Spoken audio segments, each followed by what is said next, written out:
La noticia requiere profundidad. En Notimundo están los protagonistas de la noticia.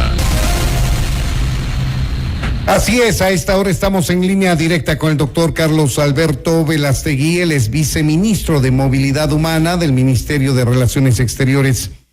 Doctor Velastegui, bienvenido a Notimundo Estelar, le saluda Freddy Paredes, buenas tardes. Muy buenas tardes, Freddy, buenas tardes, María del Carmen, un saludo a la distinguida audiencia que nos escucha.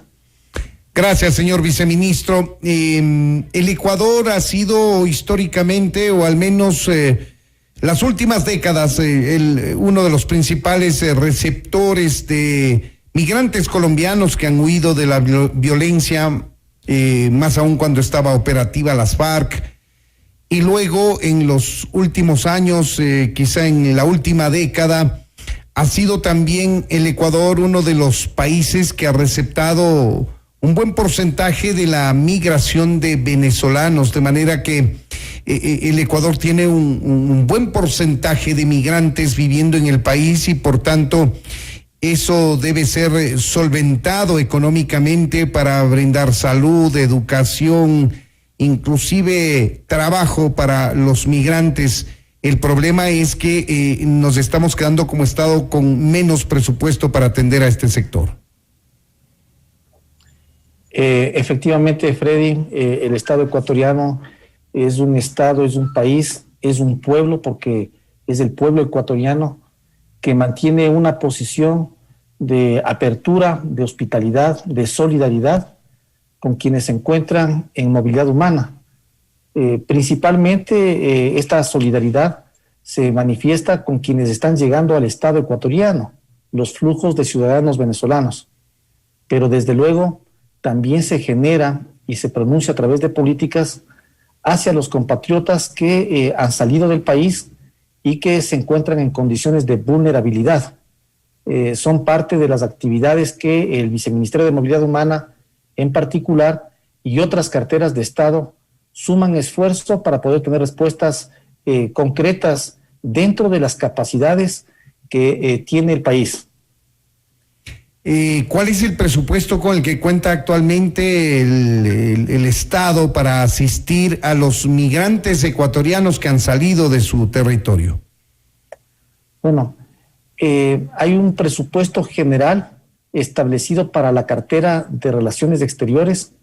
Este presupuesto general asignado ha tenido distintas reducciones en el tiempo, es verdad. Yo quisiera, entre otros elementos, señalar que en el 2015 el presupuesto para la Cancillería estaba establecido en aproximadamente un poco más de $165 millones.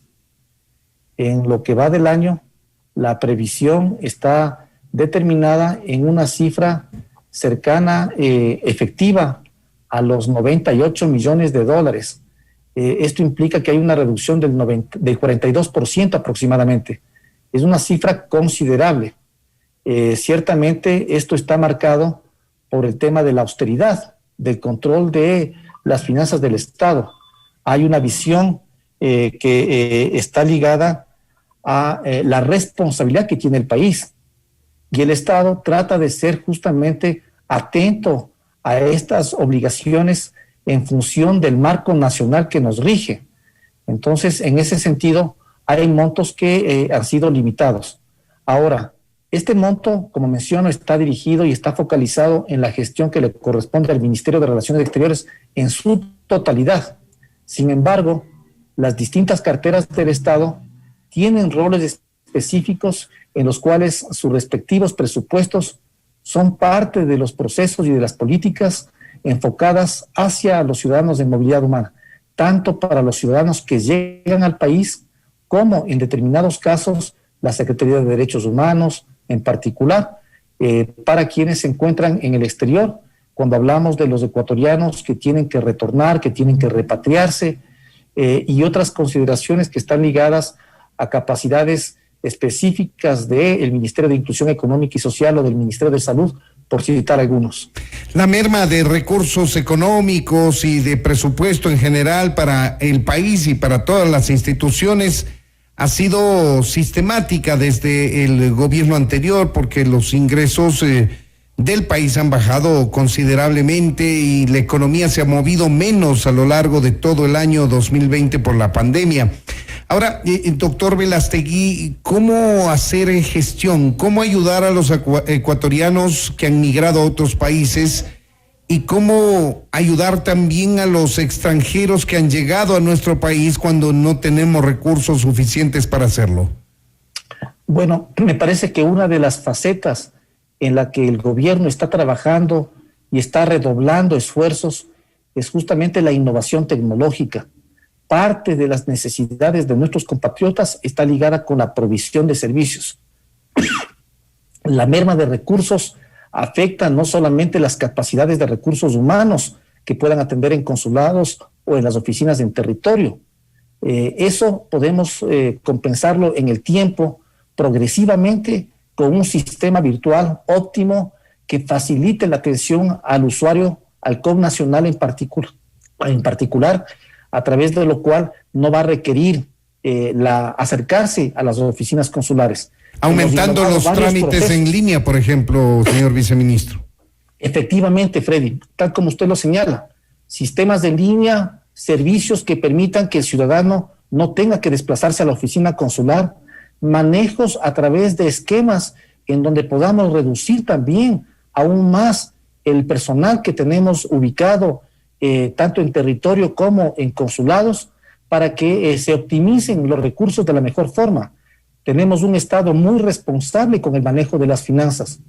De ninguna manera se trata de afectar los servicios de los compatriotas, se trata de mejorarlos virtualmente. Sin embargo, de ello, hay algunos procesos que sí tienen merma, que no podemos generarlos. En esos casos, como por ejemplo la atención a los ciudadanos extranjeros dentro del país, está vinculada, como lo ha señalado el señor presidente en su participación en la Conferencia Internacional de Donantes para los flujos venezolanos, está marcado por la corresponsabilidad internacional. Esto implica que al esfuerzo nacional tiene que sumarse el esfuerzo de la comunidad internacional, de la cooperación internacional, para que pueda complementar las tareas del Estado y puedan facilitarse de mejor forma los servicios y las atenciones que corresponden a las personas más vulnerables. En foros internacionales ha habido precisamente preocupación por aquello, por dotar de fondos a aquellos países que han sido receptores en la última década ya de los migrantes venezolanos. Algo de dinero se ha distribuido entre Colombia, Ecuador, Perú, Chile, que han sido los países de destino de los ciudadanos venezolanos, pero eso lamentablemente no es suficiente, señor viceministro.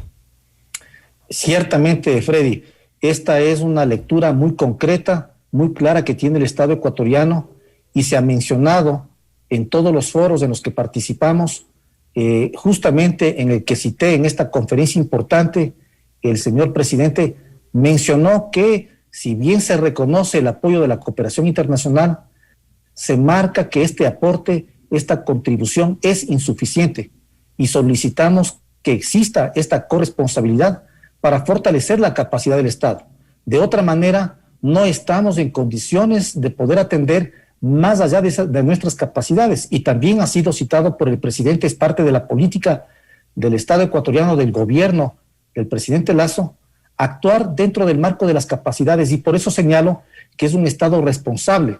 No podemos ir más allá de lo que podemos realizar, y esto tienen que comprender las personas, los ciudadanos en movilidad humana, los organismos de la sociedad civil, los gobiernos amigos y también los organismos internacionales, que estamos haciendo nuestro mejor esfuerzo. Somos un país que tiene solidaridad con los ciudadanos que llegan, pero vamos a responder en el marco de las capacidades, y esto tiene que ser claro para poder tener una contribución mayor y un mejor esfuerzo complementario. Lo propio en la parte de la gestión hacia el exterior. Hacemos lo que podemos generar dentro de las capacidades que tiene el Estado. No somos un Estado derrochador, porque no tenemos esos recursos. No somos un Estado que marca una política que está ligada a una situación que no sea técnica. Actuamos en una visión técnica mesurada que tiene que ver justamente con este equilibrio en donde sin dejar de atender a los compatriotas podemos hacer aquello que nuestros recursos nos permiten. Algo, sin embargo, se logra atender a los migrantes extranjeros que llegan a nuestro país, por ejemplo, en materia de salud. El Estado ecuatoriano ha destinado al menos 500,000 de vacunas por el tema coyuntural del coronavirus, atención en hospitales públicos. Las escuelas y colegios públicos ofrecen cupos a los niños hijos de migrantes que están en nuestro país, pero sin lugar a dudas hace falta mucho más.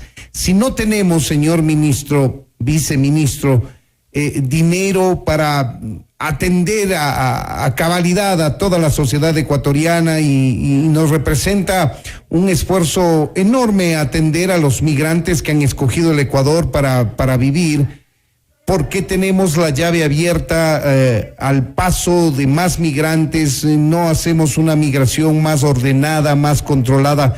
Sabemos que la Constitución nos prohíbe, pero acuerdos internacionales, leyes, reglamentos sí pueden ayudar a normar el ingreso de más migrantes.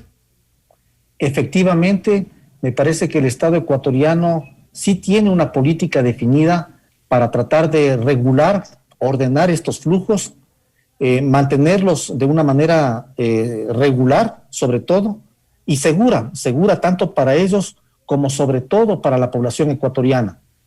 Tenemos una política en la que se establecen visas para 34 nacionalidades, entre ellas los flujos venezolanos.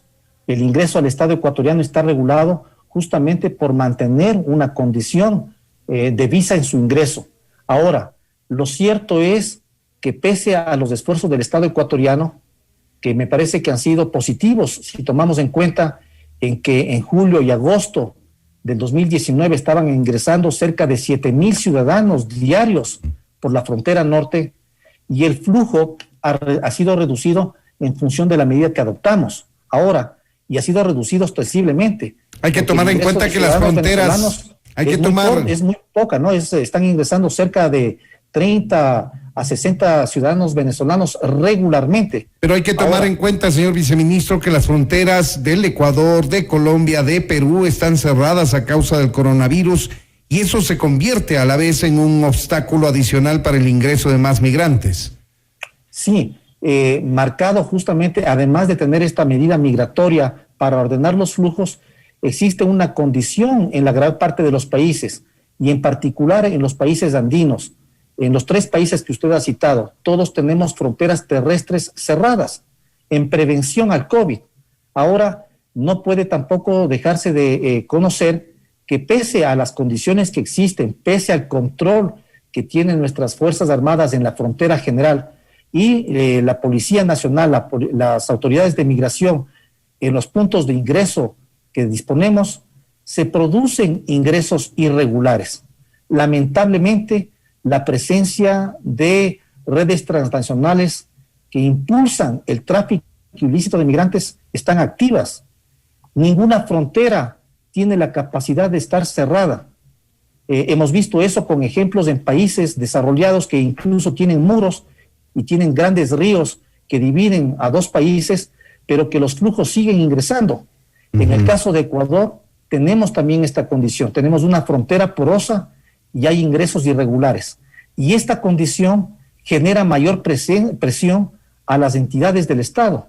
Nosotros, como he mencionado, estamos respondiendo en el marco de la Constitución, en el marco de las leyes. Somos un Estado solidario, estamos cumpliendo con estas condiciones. Por ese motivo, el Ministerio de Salud, de manera acertada y de manera muy eficiente, ha tomado decisiones con relación a la vacunación universal dentro del territorio ecuatoriano. Lo está haciendo exitosamente con la población ecuatoriana, y recientemente también se está incluyendo a la población extranjera. Y esto por la lógica, si no estamos todos vacunados, no estamos todos seguros. Es una posición que está justamente manteniendo el Estado ecuatoriano y muchos otros a nivel internacional. También pedimos corresponsabilidad en el tema de vacunas, acceso a las vacunas, distribución equitativa, que nos permita mantener una política eficiente y que sea también parte de una solución que no es solamente en algunos países, sino que tiene que ser en todos los países, incluyendo el nuestro. Pues bien, ahí tienen ustedes, amigos oyentes, es la posición del gobierno desde el viceministerio de de movilidad humana respecto del flujo de migrantes fundamentalmente a nuestro país y la capacidad económica que tiene el Estado para responder frente a las necesidades que como todo ser humano demandan los flujos migratorios que ingresan a nuestro país. Queremos agradecer al doctor Carlos Alberto Velastegui, viceministro de Movilidad Humana. Muchas gracias, viceministro. Muchísimas gracias, Freddy. Muchos saludos, María de Carmen. Saludos para usted también. Esto es Notimundo, amigos, siempre bien informados.